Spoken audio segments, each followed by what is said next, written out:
so I found myself sat in a prison cell wondering what the hell am I going to do with my life moving forward.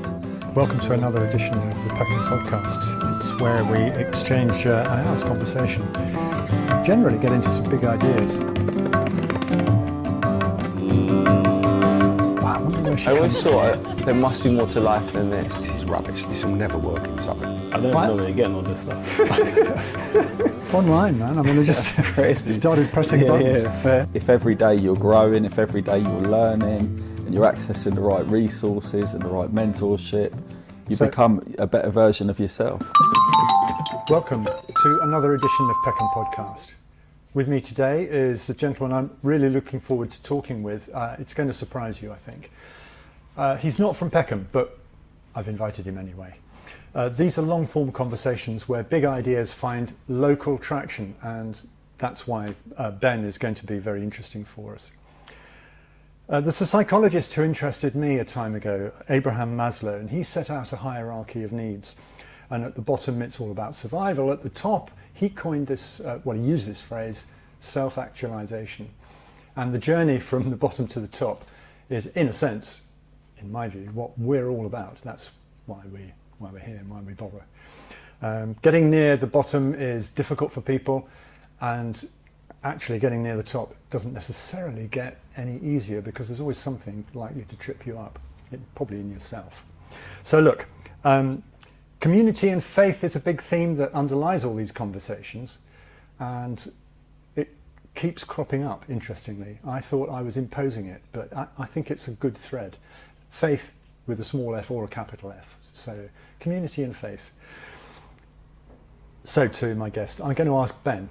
Ben, welcome to the podcast. Thank you, Chris. Would you just give us a one line? Who are you, and how do you sum up what you do? It's interesting that you mentioned the Maslow's hierarchy of needs and the continuous journey, because ultimately that's fundamentally who we all are, and it's definitely who I am. I'm just somebody that strives to be a better version of myself on a day-to-day basis, and that's started to overlap into helping others become a better version of themselves. Life is a progression.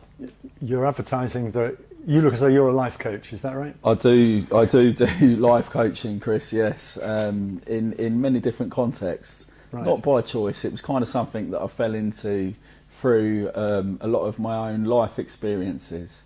And I've come to the realisation that if you can leverage your lived experiences, that tends to be a key to unlock the potential in others. Right. Obviously, I'm going to ask you to go further into that. So you've been leveraging, as you say, your own life experiences. What range of experiences are you drawing on? Well, I mean, if you want to take it right back to the early days, I was a young man that grew up in quite a impoverished household in a council estate, in quite a rough neighbourhood, and was really sort of struggling to find my way in life. It took me on a bit of a journey of committing different crimes and whatnot, which kind of escalated to a point that I found myself in prison. Not just once, but a couple of times. I trained to be a carpenter to try and pursue a traditional form of income, although by the time my past caught up with me, that put a lot of stop to the business that I developed around carpentry. So I found myself sat in a prison cell wondering what the hell am I going to do with my life moving forward. There was a lot of problems within the prison estate, but I didn't see them as problems. I saw them as opportunities for solutions. One of which was the telecoms service in the prisons is very expensive and difficult to access. So I set about developing a business model that reduced the cost of calls for the prisoners to stay in contact with their friends and family. Developed it whilst being in my prison cell, actually, mentally. This is you as a trained carpenter? This is me as a trained carpenter, absolutely. Dealing with telecoms and electronics? Yeah, I mean, look, although it's got nothing to do with carpentry, part of carpentry is problem solving, isn't it? And I think most people can apply their day-to-day life to problem solving. So you're a bright boy when you start out. I mean, it sounds very humble. You didn't know how to make things out and you trained as a carpenter. but now instantly you're talking in a very entrepreneurial, imaginative, creative business way. Yeah, and I think a lot of that can be attributed to some of my criminal activity as a youngster. You do sort of learn that entrepreneurial pathway, and you do learn some skills which don't serve you very well until you know how to transfer them into the more legitimate world. I think progression is just the key word in all of this. If every day you're growing, if every day you're learning and you're accessing the right resources and the right mentorship, you become a better version of yourself. So you discovered yourself and these capacities, these potentialities, the hard way, in a sense. Yeah, definitely. Yeah, I'm definitely one that does learn the hard way in pretty much everything I do. Yeah, unfortunately. Relationships? Everything. Relationships, life, business. Sport? Sport, You're just telling me about...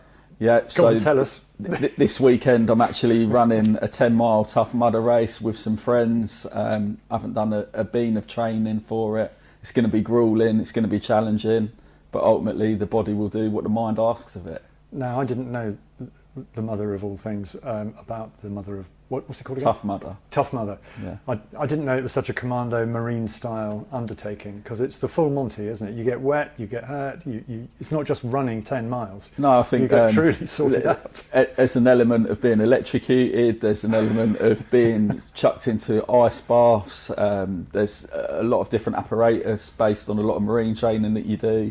Yeah, I'm not looking forward to it, Chris, but at the same time, pain is just weakness leaving the body, so let's see how we get on. Pain is just weakness leaving the body. That's brilliant. Is that one of yours? You must have read that somewhere. I've heard it somewhere, or somebody said it, and it's just gone into the memory bank, and it's become something that I try to remind myself of at times like this. Yeah, so remember that. Pain is just weakness leaving the body. That's a good one. Sorry, I interrupted your flow, but this is just magic stuff. So you're not afraid of hard work, physically, entrepreneurially and whatever. And you've now built a range of businesses, I think. Is that right? Yeah, I mean, over the years, I've probably fluttered in and out of different industries or different things to try and find the right fit. But ultimately, the same rules apply to everything, and it is all about the progression. I don't think it matters what you do as long as you apply yourself to it, and as long as you've got the right mindset going into it, which is where a lot of the life coaching comes in. It's preparing the mindset. There's this great misconception that pain's a horrible thing and we must avoid it, or difficult times should be avoided or played down. I try to embrace them. I don't tend to have a bad day anymore, because my bad days are the ones that I gain the most from. And I think if you can get your head into that space with a bit of support, every day becomes so much better. Have you been coached into that mindset? It's a very good question, and I'd have to say yes, I probably have, although I probably can't tell you what the sources of the coaching was. I think it's just life and experience.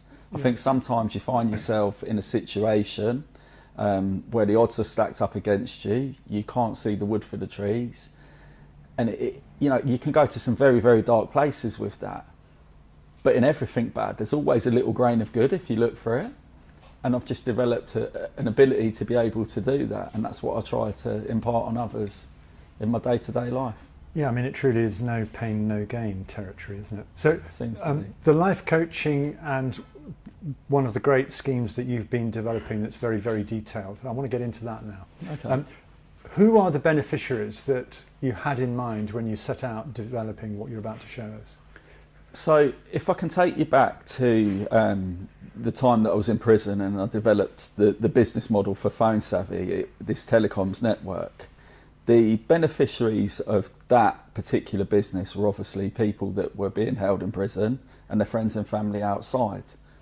So the success of that business across 7 years had it operating at an international level. And whilst it was really good and the feedback was tremendous and it gave me a real sense of purpose, knowing that I was helping all these individuals, there was still quite a limited audience. And I was asked to go back into the prisons as some kind of inspiration and to mentor people with their own business ideas or plans. But what I was finding was, by doing that, offending comes along very late in a journey for a lot of people. And the real reasons why a lot of people that are in prison have got nothing to do with the crime or the incident that put them there. Some of it tracks right back to early childhood. And it tends to be areas of the individual's life which are, in my opinion, underdeveloped or neglected. And we could be talking about, you know, a million things: low self-esteem, self-worth, self-confidence, that kind of thing. Trauma is an obvious one. Addiction, parenting styles. There's a myriad of different things that were the catalyst to what put that individual on a trajectory that resulted in prison at a later date. So I felt very equipped to be able to support these guys with their business plans, because on a conscious level, 10% say of the brain was developing this business model and had this great idea to move forward with. But on a subconscious level, they were still dealing with some stuff from the past, or changing the mindset, or trying to reframe the way they think on a day-to-day basis. And I felt that that often was the handicap that was stopping people achieving their full potential. So I went into the road of sort of like psychology and life coaching and things like that, and trying to just understand people better, which inadvertently helped me understand myself a lot better and the people around me. That's really where the whole coaching model came from. So you proved the point that you trained yourself to be a coach, and in so doing, the coaching worked on you too. I guess so. Because that's sort of what you're aiming for, isn't it? It is. I mean, you know, as a coach, we cannot help people. We can guide people to help themselves. If you look at like the analogy of the stinging nettle is the problem, and the dock leaf is very close by, I often find that the solution to problems are very close to the problems themselves. And by leveraging the lived experience of something and reframing how you look at it, you can develop the solution and the growth from that. With the life coaching, and I'm sure we'll get on to talking about the cards of life that I've developed, it's not rocket science, and it's often things that we're well aware of in our day-to-day basis, but we're distracted, or we're kept busy, or it's overlooked. And it's not until the problems arise that people find themselves, if they're lucky enough, sat in a quiet, calm environment where they can reflect on their life, look at what those problems are, and then find the answers within themselves to overcome them. You know, going to prison's not fun by any means for anybody, but it does give you a chance to unplug from the world and have a true reflection on yourself and what you want to be, and identify your weaknesses and the areas for growth. So it goes back to the whole Maslow's hierarchy, the progression. If you stay progressive, you'll get where you want to be. I just want to ask you a question about that pyramid, because for me the very exciting step is building up towards a level of esteem, but then if you're wanting esteem, that's something that you have to go outside yourself for. And moving from esteem to self-esteem is the really big step, isn't it? Because then you are flying. Then you're not dependent for your self-worth on the opinion of others, and you can just push on with what you have set in motion, whatever that is, whoever you are. Do you feel that you have now moved into a level of self-esteem for yourself? Ever evolving, Chris. I'm definitely a lot further along the journey than I once was, but if we go the opposite end of the scale, I've still got a long way to go. Ever evolving. You know, I'm relatively young, and hopefully I'm going to live to a ripe old age, and I just hope that every day is progressive. There's no measure, there's no threshold, there's no target for me to hit, as long as it's slightly further forward than where it was yesterday. That's enough. Well, that's very wise. You can't do more than that. No, I think one of the cards in the cards of life is perfectionism, And whilst, you know, some people like to band the phrase around of perfectionism as a positive thing, sometimes it can also be limiting, can't it? Absolutely. I looked through, because get your cards out, Ben, if you don't mind.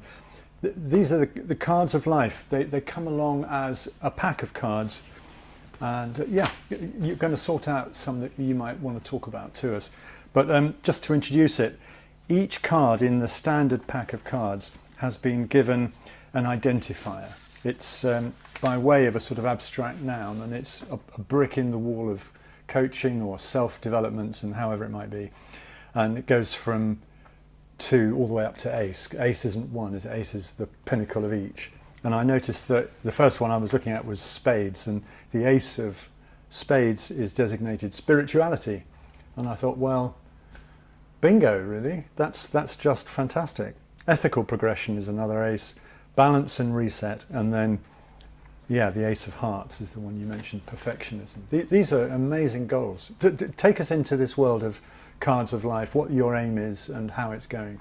So with the work that I was doing as an individual, supporting people on their journey, resources are limited, and you know, the entrepreneur in me understands that, you know, time isn't in abundance as much as we'd like it, and you can only access a selected amount of people to be able to help them and support them. So the whole supply and demand ratio is way out of whack. And I was often asked, is there a way that you could train other people to do what you do? Which was a difficult question for me to answer, because I wasn't actually sure what I did other than just being myself and sharing my experiences. And that's when I came to the realisation that that's where the magic really sits. It's within that lived experience. And going back into the prison estate, there's 130,000 people in the system at any given time that have all got lived experience of something or another. But then it gets a lot wider than that, because everybody in general community have got lived experiences, not all positive, not all good. But with those lived experiences, if you can just put the pain and, you know, the problems that come with those experiences sometimes to one side, they come with an education and an understanding and an empathy that you can tap into when it comes to supporting somebody else on a similar journey. So I was looking at a way to design a tool that I could teach people how to use to help others. And a deck of cards is, you know, commonplace on any prison landing. And it's quite fortunate that 52 cards in a deck and 52 weeks in a year, because what we did was develop a model based on a deck of cards where, as you mentioned, each 4 suits are 4 key corners of life where people tend to struggle.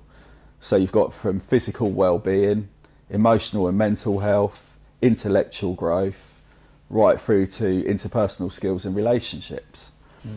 And then you're right in saying that each card has a value, but they're not in any kind of hierarchy. So the ace doesn't sit at the top or at the bottom, because it's unique to you as an individual. Right.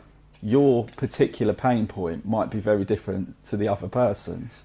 I see, for example, in the suit of hearts, that these aren't all positive, they're facets of life to be tackled. So I've just pulled up a 5 of hearts, it says conflict, and the 9 of hearts, pride/ego.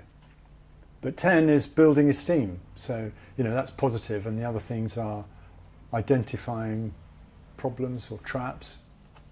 Quite often, Chris, what I've found in my experiences when talking to people and helping them, you know, achieve the best version of themselves, they're not aware of what the problems are or what the solutions are. Definitely. So all these really are is reference points that may resonate with that individual. Yeah. And then once they tap into a particular card, it can take them on a trajectory to start a coaching program. I mean, this doesn't just apply to people detained at His Majesty's pleasure. I mean, this is just the whole of human life, isn't it? Absolutely. We don't always understand what might be blocking us. No, absolutely. And, you know, there's been a real application more recently in the corporate world Because if businesses are underachieving and not hitting targets, or they're not operating to their maximum potential, quite often it's because the individuals that are working within these corporations are not operating to their optimum potential. We all have stuff go on outside of work in our own private, personal, family lives, etc. And if that's being overlooked, I feel that the corporate sector is missing a real trick in how to achieve, more optimum results for themselves as a business by not focusing on the well-being and the growth of the individuals. Yeah, I mean, accountability, communication and empathy. Three great cards just staring me in the face here. If people in corporate responsibility positions thought along those lines, I think the workplace would improve leaps and bounds. Absolutely. I'm yet to find any individual that one of these cards doesn't apply to. And more often than not, when they start on one, it opens up 2 or 3 or 4.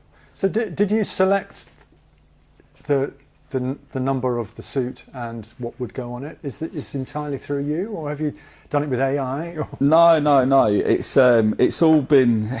It was all in process in my mind for a very, very long time, and it went through a series of just writing lists. I would people watch. I would work with people. I'd coach people, support people, and I'd identify what their weak link was. Write it down, and the common denominators kept coming up. So that's how you identify what your 52 points are. And then to put them into 4 corners or 4 suits as such, they all sort of fall under different categories, because I think it's a holistic approach to being the best version of yourself. You can't just focus on financial, business, you can't just focus on fitness and health.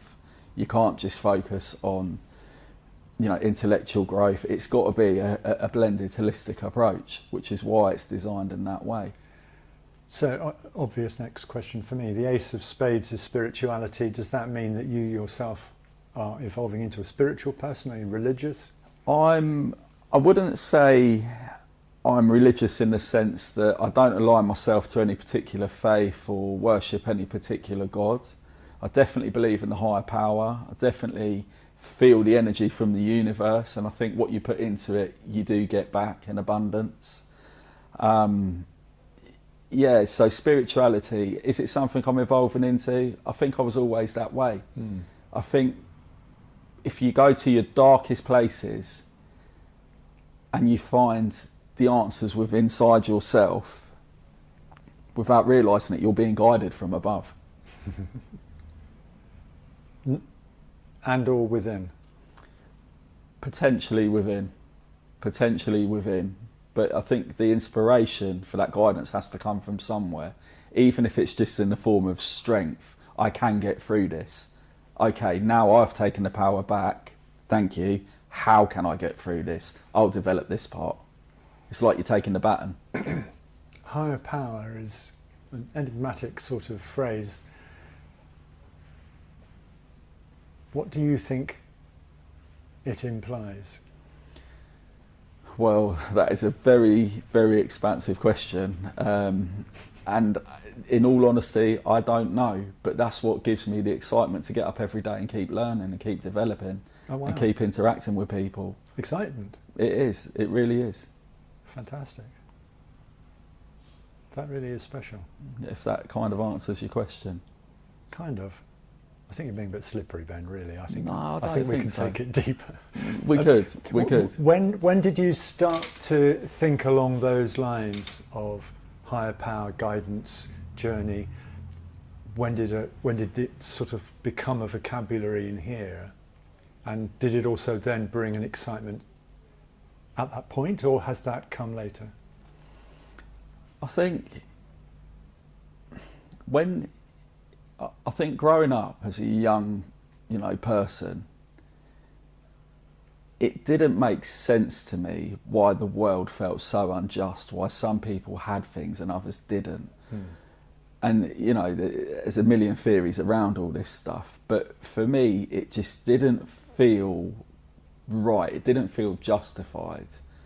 There was something within me that was challenging what I was seeing, even if it wasn't coming out of my mouth or I wasn't taking action, my internal feelings, it just didn't sit right with me. So I was always quite disruptive, to put it briefly. I got in a lot of trouble at school. Later on, ended up in a prison cell, which is very bizarre because as a child, if you're disruptive, it's often seen as quite a negative thing, isn't it? But as an adult, if you're disruptive in the world of business, then you're entrepreneurial and it's kind of celebrated. So where, does the line really sit? What I think happened with me was I went through a shift in my mindset from being a victim in a situation to seeing the potential for being the delivery on a lot of solution and being the answer to a lot of those problems. So I truly believe I found my purpose in life, and I truly believe it's my calling to help other people develop and grow and overcome challenges and barriers. And in order for me to do that, I had to go through enough of those of my own before I reached a pivotal point in my own mind that this is fantastic. All these problems is like a playground for me to operate within. This is a space for me to go and explore and develop and grow within myself. Back to progression. Does that? Yeah, no, I remember thinking I had an interesting career path through broadcast television, which came up now and again with some fantastic assignments. I struggled to get the thread going, to get one thing to lead to what I thought I wanted it to be next. And looking back, when I turned things on their head and decided to work in local media, which I've done now for 25 years, pretty much, it all makes a different sort of sense. In a larger context, you see the selection of experiences that you lived through, which I think is what you're referring to, accumulated a breadth of experience that was itself useful. The individual element of that journey, those few steps within that assignment, might have caused some frustration because it didn't go where the ego wanted to go next. But the self was enriching as things went along.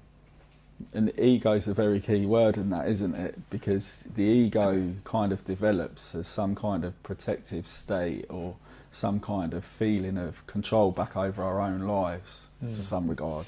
So we'll go off on a direction of doing what we perceive to be the right thing at the time. We may stop along that journey and think, what the hell am I doing? This isn't for me. This isn't what my purpose is. And it makes absolutely no sense in the moment. But then later on in life, it's surprising what you draw back from. Yeah. And I say this all the time. It's about how your perception is and how you frame the way you see things and the way you interpret the world around you. For me, going to prison was the best thing I ever did. Which sounds really, really crazy, and I'm not in any way, shape or form promoting for people to go to prison. But it gave me the moment I needed to unplug from the world that I was in and look inwards to who I am and what I need to do and what I want to be. But like you had to be shut away from The distractions. the distractions of so-called normal life Absolutely.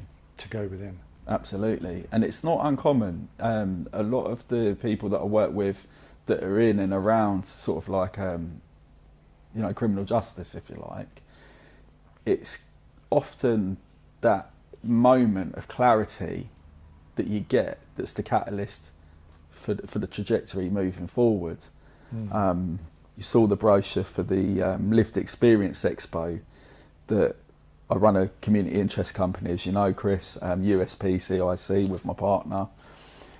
We put on the first Reform Lived Experience Expo at Luton University earlier in the year. And the whole underpinning concept of the Reform Expo was to take the minds of people that have lived the journey. So you've got, notorious ex-gang members and criminals from all around the UK, Birmingham, Manchester, Bristol, wherever. And then you've got an equal mix of professionals working in the space and, academics that have done the more traditional learning around criminal justice. And by putting the two minds together, you can draw from both sides of the fence. And we were looking at ways that reoffending needs to be tackled, ways we can do it better, best practice, that kind of thing. But I've gone off on a bit of a tangent there, but the whole concept of going somewhere uncomfortable like prison, you can look at it as a real negative. You can take it as, you know, a real thorn in your side or a handicap in your development, or you can see the potential of it. And if you utilise the potential of it, you know, you come out of it a lot higher up. There's one individual here maybe to flag up, a Norwegian gentleman. I couldn't pronounce his name. Yeah, so Ari Hoydal. Ari Hoydal. So we went to Norway to meet with this individual because arguably, for anybody that understands criminal justice, the Norwegian way of doing things is a lot better than what we've done over here for generations. There's a big focus on treating people as people, the humanistic approach. Which doesn't happen in not so much. We're getting a lot better. The right people now are being heard in getting into the right positions. So Mr. Timpson, James, is now our prison minister. He's very forward thinking. So there is logic starting to filter through. The frustrating thing is, and something that not many people will be aware of, the inspiration for the Norwegian prison system that made it the success that it is when it comes to rehabilitation and reform actually came from the UK many, many years ago. So we had it, we lost it, and we need to relearn it. How did we come to lose it, would you say? It's a very good question that I'm probably not equipped to answer. I think it's happened over generations. Is it budgets? Could be budgets, could be people's motives. There was a lot of privatisation of the prison estate. So we're talking financial gain, things like that. That may have played a part. So the culture within a prison would shift if it were privately managed and not part of a more established ethos. Yeah, I think so. I think that's the general consensus within the space. I remember because you and I first met at an event earlier this year in Peckham, Theatre Peckham. So Jonathan Asser, a counsellor, with his very interesting shame linking to violence thesis. The reason why I'm here is because while I was serving a 5.5-year sentence in Wandsworth, I met a man called Jonathan Asser who introduced me to a programme called SVI, which helps dealing with violence and the dynamics of violence, helps to deal with the shame linked to violence and the shame that causes violence. And it helped me a lot while I was in prison. It's helped me a lot while I'm outside, and I'd like to share my story with people. I've done all of this undercover to some extent, in that what I do and what I have done has been too stressful for, as it were, the system to get its head around. It seemed to help the guys who got involved with it. Is that really important in the prison estate, call it that, that there are the access to programs that can encourage that going within? Oh, absolutely. I believe it's the key to unlock the potential of the people that are held. Totally. And do they have such courses in of that ilk in Norway, do you know? So, to put it into perspective, you can do a 12 to 16 week course and be on the wing as a prison officer here in the UK. Over in Norway, it's a 2 to 3 year learning curve. And ironically, in the man's own words, they take the staff and they effectively train them to be life coaches themselves, because they're dealing with the dynamic on a day-to-day basis. Yeah. So it's a lot more than somebody that can just lock and unlock a door. Yeah. You know? Yes, and coaching, as you know, I trained as a life coach over 20 years ago and found it really interesting. And obviously it's incremental work and there's no guarantee of it being quick. How could it be quick? I mean, all these inner mechanisms that we use to justify to ourselves what we choose to do, to justify the next thing that we want to do.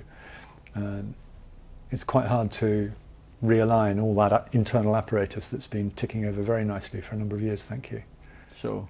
It's a big job, isn't it? No, it really is. It really is. And, you know, going back to the whole entrepreneurial mindset, the supply and the demand. I've said it for a very, very long time. Reform is like the new hustle.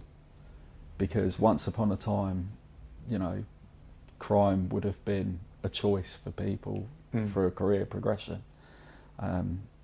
If you go down that road and you do attract that criminal record, it does close a lot of doors. It does limit you from access to an awful lot in the world. And it's very easy then to sit there on your laurels and say, well, you know, what am I meant to do? That's the only choice I've got. But actually it's not. It's the perspective thing again. If you look at it from a different angle, if you take that lived experience, that perspective, and you leverage it in the right way, you know, you've got an education that money can't buy and colleges can't teach, but are so key in the development and the growth of others. Do you aim to focus your client base on the prison estate, or are you wanting not at all the corporate world too? So you know, I don't want us to be all too promotional of Cards of Life, because it's not what it's really about. But the model behind the Cards of Life, as I said earlier on, is to develop a tool that I can train other coaches to utilise and use. But where I say other coaches, we're not talking just about people that are already existing coaches that want to use the discipline, if you like. We're talking about people with lived experience that have gone on that self-growth journey themselves. Because you'll be aware, Chris, from coaching yourself, a biggest part of being a coach is holding yourself congruent to your own model and being accountable yourself to your own actions. So by learning how to be a life coach using the Cards of Life model, there's 52 cards. Each card is an intensive week, 52 weeks. That's a whole year of personal growth and development to look forward to. And at the end of it, you're guaranteed to be a better version of yourself, but you're equally better equipped than the average person on how to support in that specific area. So I think I'll always have a close personal connection with the prison estate, because A, it's where I found myself. B, through the success of Phone Savvy. I mean, I've got to tell you, it was on a national level in every single prison, England, Ireland, Scotland and Wales, within 3 months of launching. God. And the success of Phone Savvy, a lot of it was down to people believing in me. You know, John Roberts, Inside Times, I can't praise the man enough, personal friend. He believed in me at a time that nobody else did, so it really got me going. But every single one of them customers was somebody that was being affected by the criminal justice system. And I'm grateful for each and every single one of those customers that helped the success of Phone Savvy. And I felt it was my duty, when I was asked, can you come back in and talk to the guys? It wasn't even an option. It was just, you know, yes, absolutely, let's go. So your customers in Phone Savvy were individual prisoners, serving prisoners? Friends and families of prisoners, and the prisoners themselves communicating with each other. Right. So what actually was Phone Savvy? What did you set up?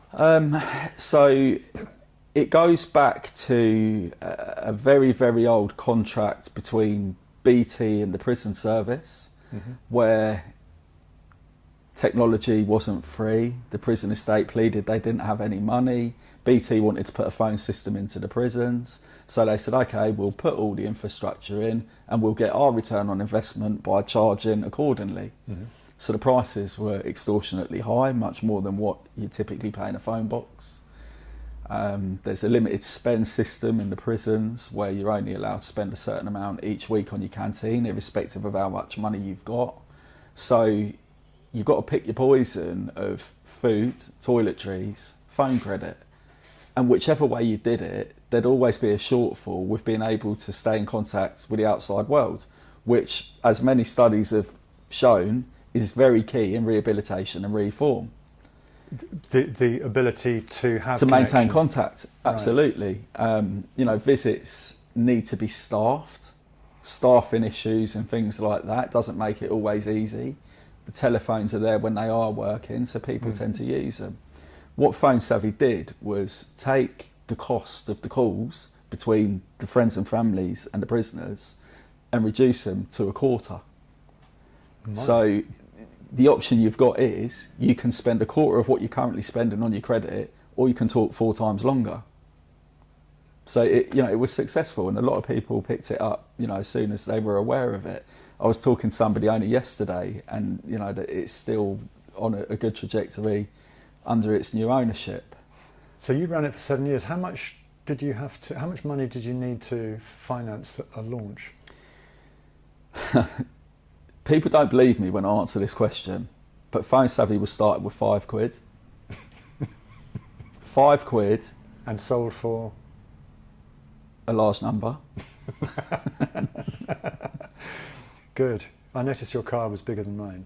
Yeah. Yeah. Yeah. No, well, congratulations. I mean, you've provided a service which is actually of benefit. Yeah, I think so. But it's not about me and my ivory tower of I did Phone Savvy and it done this great big thing. That's not what it was ever for. For the 7 years that I ran Phone Savvy, there was only a handful of people that was ever aware that it was myself and some involvement from my brother-in-law behind it to actually get it to where it got to. Yeah. I would often be on the phone calls doing the customer service part, talking to customers, and they're unaware that the person they're talking to is the guy that founded it. And I'd just play along like I was, in the call centres in the Philippines where we moved them to in the end. But I'd just play along with it because it was so good to stay on the ground and hear it from the horse's mouth, how things were developing, because then you could keep control of it and track of it. And the call centres were for what? What's triggering a call to a call centre? Just customer service, general customer service. Often, because of the communication problems with the prisons themselves, there was often security issues involved. So, for obvious reasons, Chris, if you go to prison, you can't just pick up the phone on the wing and dial any number you like. Your numbers have got to be approved.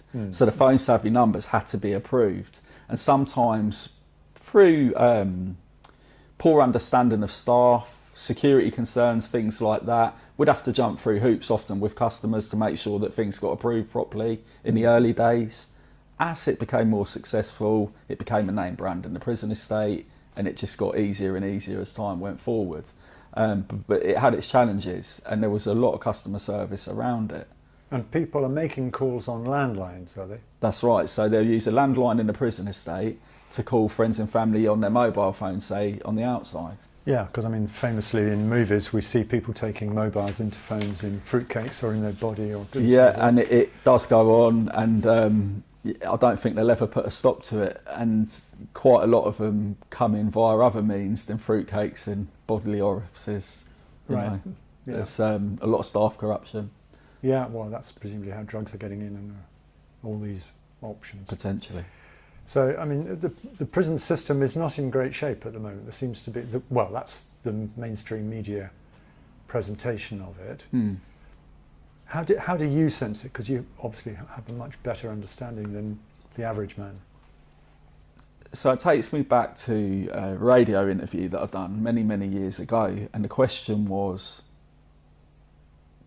is prison good or bad?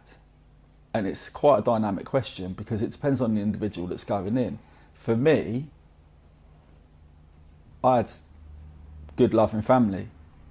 I went into prison, I lost that connection. For some people, they're street homeless, they've got absolutely nobody and nothing. So when they go into prison, they've got community, they've got regular dinners, they've got their clothing being washed.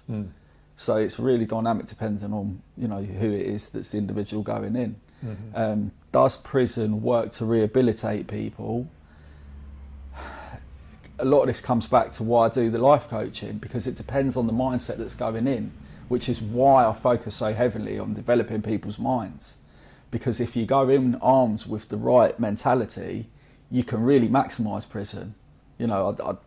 to a certain degree, I did that. Many people don't, but it depends on the mindset going in. I was thinking about the SVI thing again, because that seemed to be genuinely beneficial for those who participated. Now, if it's a working environment and normal people that don't live a criminal lifestyle, You could they have that would meal. generally be your friend. You think Joe will come and rob you? If Joe knew we had millions in our, like, say we all live together and we had millions in our house, do you think Joe is going to come in there and rob us? Exactly. So this is where it took me long to work this out, But most of those guys seemed to be in segregation because they were having serious issues, weren't they, with serious violence. Mm-hmm. So if those people are in effect spending most of their time in isolation, does that limit their chances of successfully rehabilitating to life outside? And would that heighten your expectation of their relapsing despite the SVI work? Difficult question to answer because there's a few different points within it. SVI, as you know, I'm a big advocate of. Jonathan Asser's work was amazing. How on earth that got brought to a sudden head, there's a few different theories kicking around to the reasons why, and I don't know that the truth will ever be fully exposed, but the work itself was very impactful and very beneficial for the individuals. I've met some of the individuals, and as I said on the day that we first met, Chris, I wish I could have had that program run in an environment that I could access when I was in prison, but it just wasn't available. I am sat here and on a personal level feeling a little bit pissed off that I didn't get any SVI because I could definitely benefit. If you take somebody and you put them into isolation, it's at which point they go into the isolation will it be beneficial. If they had a start of something like SVI work and then they went into isolation so they had the foundation that they could reflect upon, then it may be chance to develop. But without the catalyst of the SVI work, just being thrown into isolation unarmed, it could have a very negative impact, which it often does, as you're aware with the suicide rates and the self-harm and everything else. Well, no, it was interesting to me talking to Jonathan Asser 10 years after making the film with him, because it had felt stunningly positive. He did acquaint me with another level of reality for some of the men that he had worked with, and they didn't all keep a clean sheet when they were out, despite the progress that they were making whilst working with him. And that was one of the factors that was so fascinating and was so perplexing when it was closed down, that whole work, which was this, that people, whilst they were working with him on the wing, were never involved in any trouble on the wing. Yeah. Either in a session when there never was an instance of violence, in any session he did over 10 years, or on the wing during the week between sessions. So their engagement with this SVI work, linking shame to violence, as shame as a trigger for a violent response to perceived insult or whatever, the link was so powerful, and it obviously worked on the men that came into contact with him, and yet it got stopped. The prison service failed to recognise this and convert good practice, which you were conducting in Wandsworth, into common practice everywhere. Yeah. Because every prison in the country Yeah. has got the sort of people in it who you were tackling at Wandsworth, Yeah. who need to be challenged if prisons everywhere are to work properly.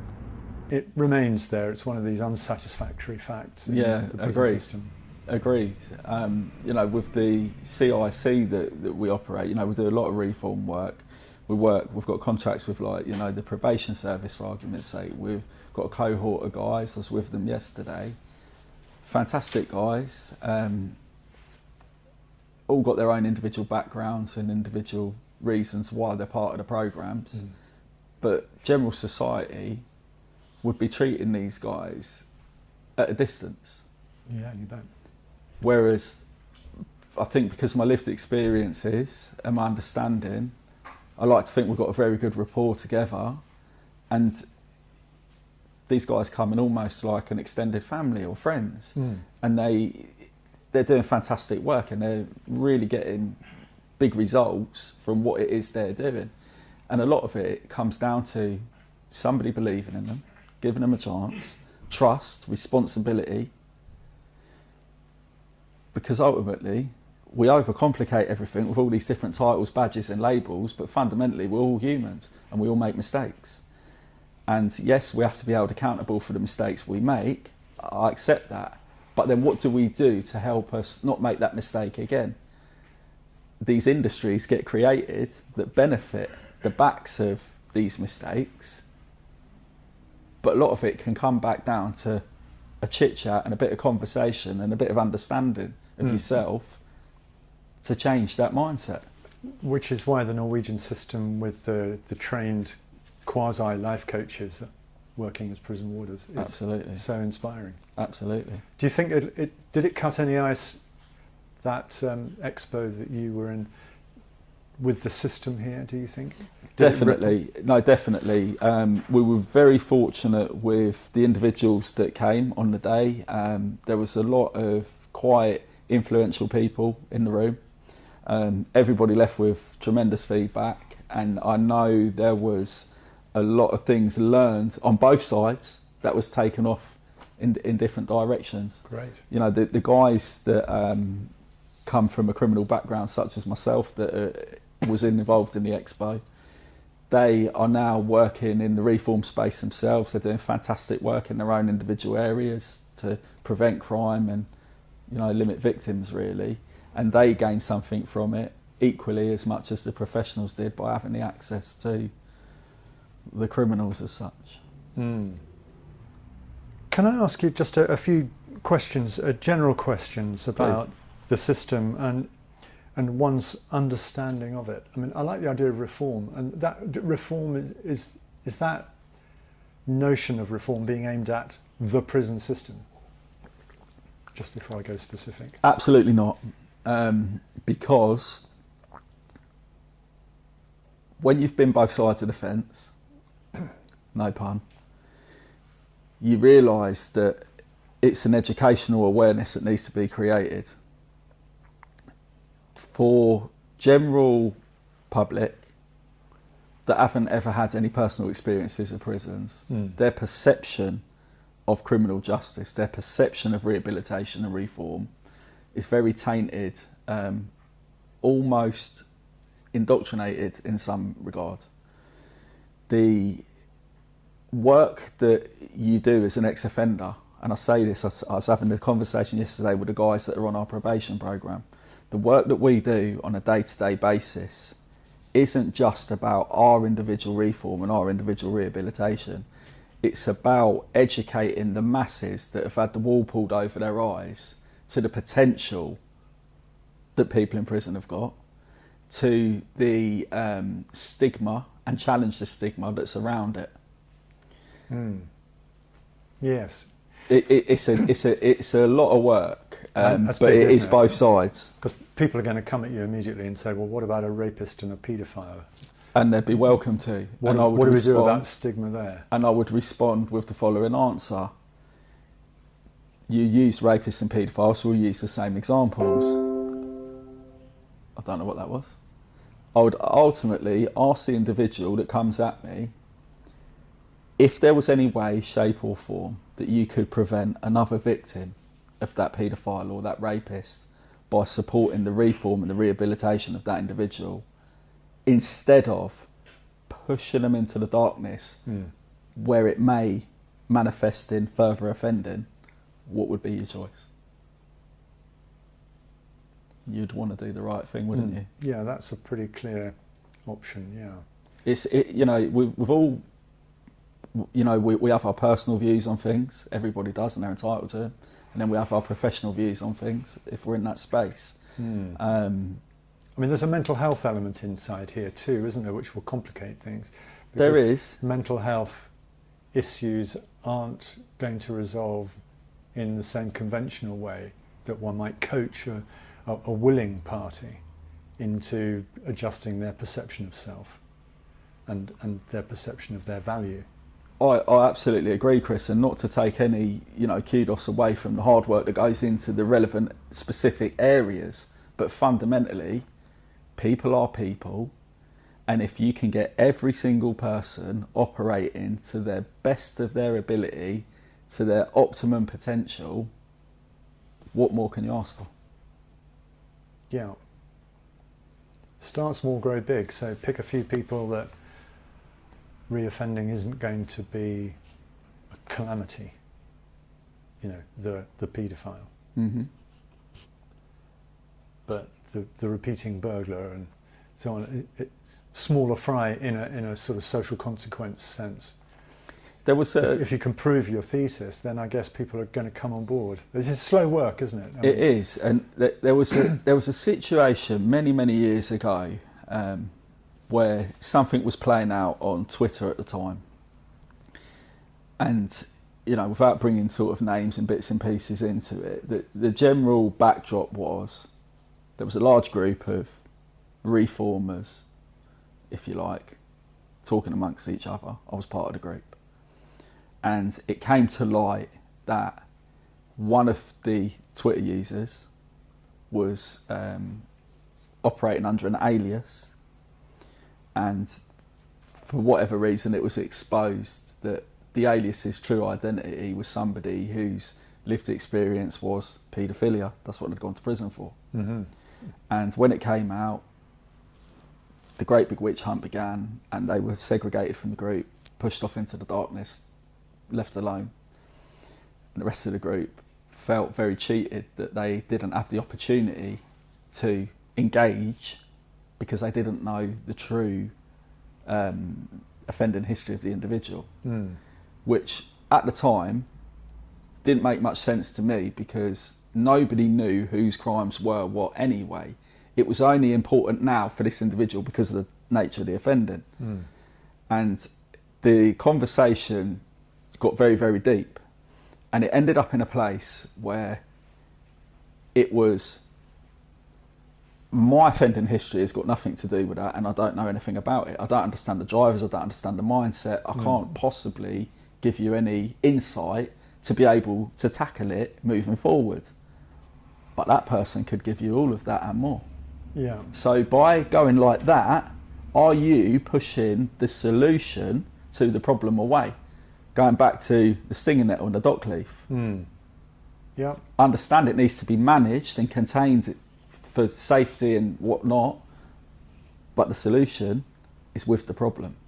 I can see a value in pursuing the inquiry with a specific individual, or find a small sample. And not that it's any connection between SVI and paedophilia or anything like that. No. But going back to the SVI stuff, the reason why Jonathan's work I feel was so impactful was because he was sitting down and going to the heart of the problem with the individual, whereas everyone else was a bit scared to. Yeah, he just put himself right in the mix, didn't he? Totally. Best man for the job. Fearless. Do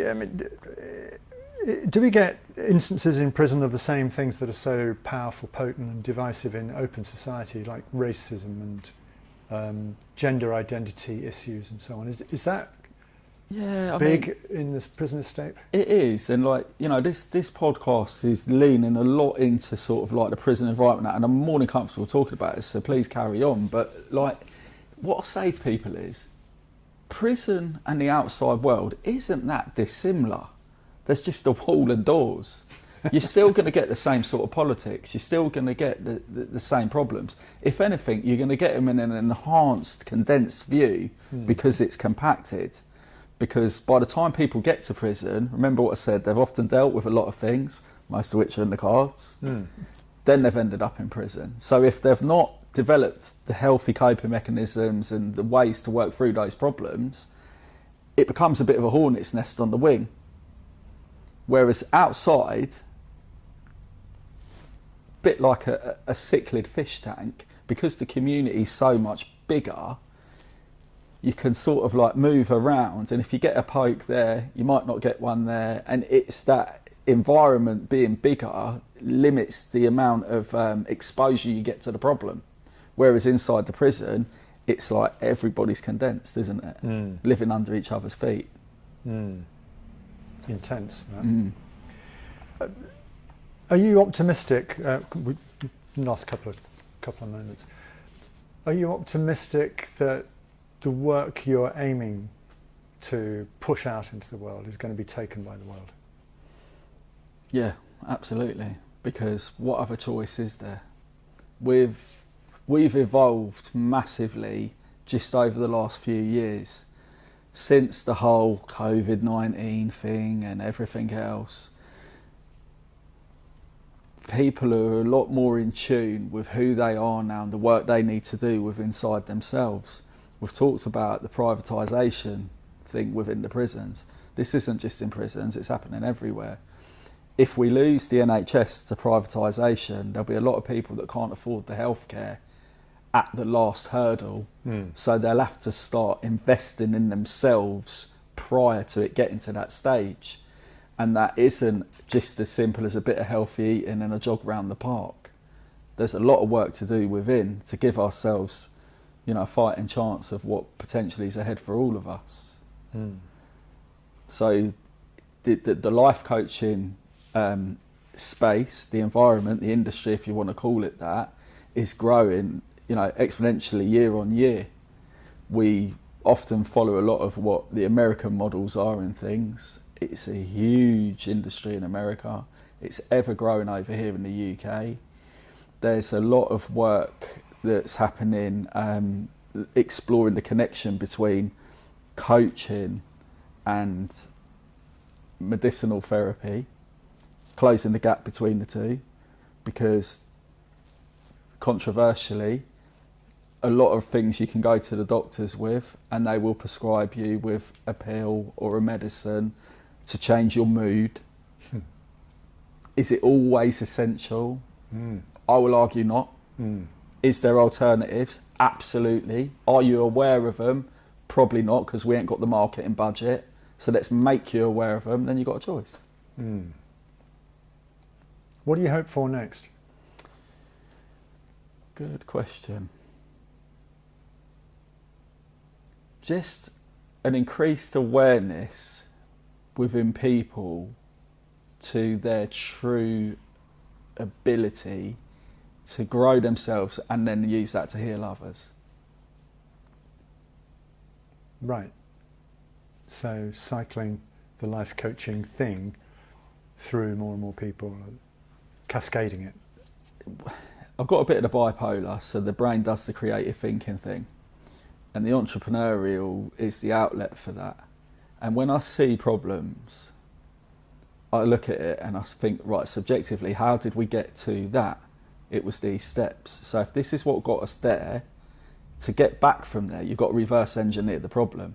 And I think over generations, people's minds have almost been manipulated to follow a thought process that isn't serving them best. And I believe when you do personal development work and that space, that coaching arena, it exposes you to a lot of solutions or a lot of potential solutions that you wouldn't have otherwise known about or considered. And it in itself becomes a bit, what's the word? It gives you purpose, it gives you fulfillment in your life to be able to help somebody through their darkest times. And I don't know anybody that wouldn't like that skill set if only they knew how to get it. They said I did all that I could. Let's leave it there, Ben. It's been a fascinating conversation. Thank you very much. Thank you. Off on tangents left, right and centre, but it was a great conversation.